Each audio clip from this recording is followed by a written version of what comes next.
Ce sont vos voitures? Oui, ce sont mes voitures et celles de ma famille. Et en tout, vous en avez combien? Oh, en tout, j'en ai plus de 300.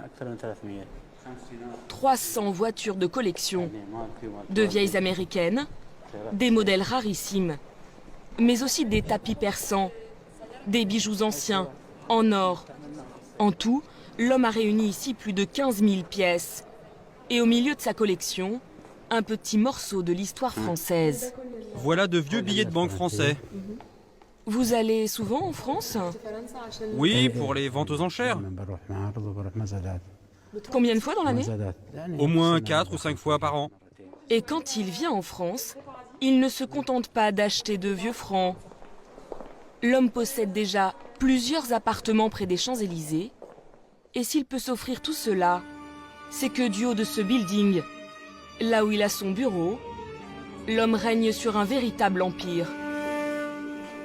Rien qu'à Doha, le multimilliardaire possède une dizaine de tours, un centre commercial, des sociétés de construction et des palaces. Et son business s'étend même hors des frontières de l'Émirat. Son dernier achat, ce grand hôtel en plein cœur de Londres, à 250 millions d'euros. Et aujourd'hui, c'est Paris qu'il a dans le viseur.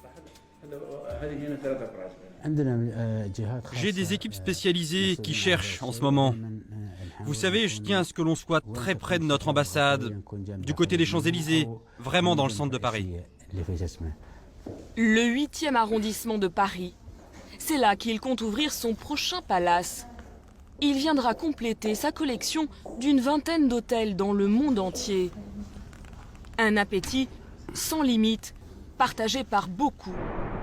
C'est ici, entre des tours vertigineuses et des hôtels 5 étoiles, que vit la grande majorité des 350 000 Qataris.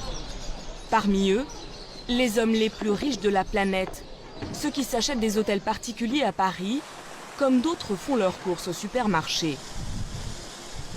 Car au plus haut sommet de l'État, un homme a engagé tout le pays dans une phase de conquête.